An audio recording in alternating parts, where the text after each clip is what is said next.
Егермәле яндыручы җайланма, алюминий чәйнек яисә кастрюльне хәтерләтүче бу әйбер шулай дип атала. Нурлат УТТ-сының пар белән эшли торган 6 автотранспортына шундый җиһазлар куелган. Нәтиҗәдә дизель ягулык ярдәмендә эшләүче техника файдаланылган майга күчерелгән.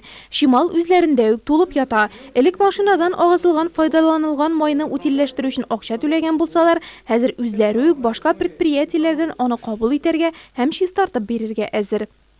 Наши рационализаторы... Безнең рационализаторлар, баш механик, слесарьлар барысы бергә майны чистарта торган җайланма ясадылар. Ул бик яхшы эшли. Шуннан соң бу майларны ППУ машиналарына салабыз. Алар өермәле яндыручы җайланма белән җиһазландырылган. Чыгымнарны киметү максатында предприятие 2014 елда бу яңалыкка күчә. Нәтиҗәдә дизель ягулык 10 тапкыр экономияләнә. Производство калдыклары экологиягә зыян салып ятмый, эшкә җигерә.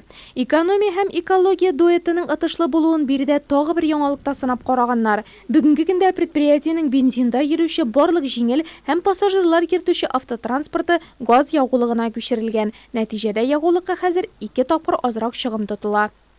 У нас техники, работающие на бензине, уже нет. Бездә бензин ягулыгында йөрүче техника юк хәзер. 56 транспорт чарасы газ ягулыгына күчерелде. Нурлат нефть НГДУ-сына сервис компанияләренә хезмәт күрсәтәбез. Вахталар, бригадаларны күчерәбез. Шулай итеп без ягулык өчен чыгымнарны һәм атмосферага зарарлы матдәләр чыгуын киметә алдык. И также, значит, сократили выбросы в атмосферу.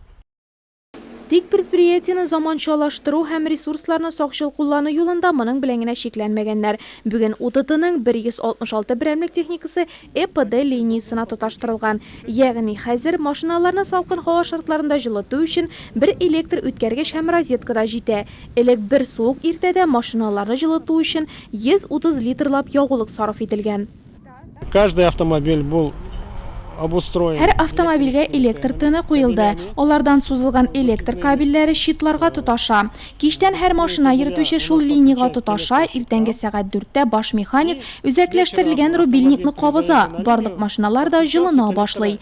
Иртәнге сәгать 7-гә кадәр машина йөртүче килгәнче, алар юлга чыгарга әзер тора. Автоматизированно включал. Элек машиналарны җылыту өчен дизель ягулыкта эшли торган калориферлы линияләр кулланганнар. Быел соңгы линияны электр энергиясына күчереп, калориферлы трубаларны бөтенләй юк итәргә уйлыйлар. Предприятиенең Андреевкадагы 2-нче трактор колоннасы, Күтәмәдәге 3-нче, Шоссейная урамындагы 4-нче автоколоннасында да шундый линияләр ясалган.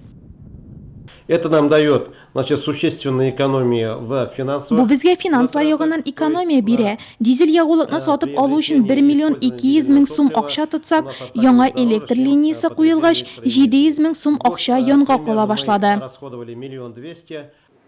Энергия ресурсларын сакчыл тотучы предприятияне идарәче компания хуплап, энергия ресурсларыннан экономияләнгән акчаны кире үзләренә тапшыра.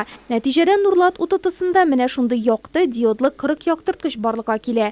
Аның бәясе кыйммәт булса да үзен аклый диләр биредә. Беренчедән электр энергиясен 7 мәртәбә азрак куллана, 2 тапкыр яктырак яна һәм хезмәт итү срогы 20 ел. Раньше потреблять натриевые лампы у них...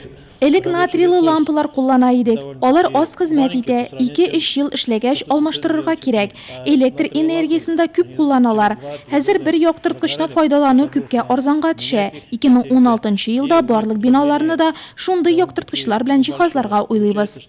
Мы с одного светильника получаем 7 раз экономию.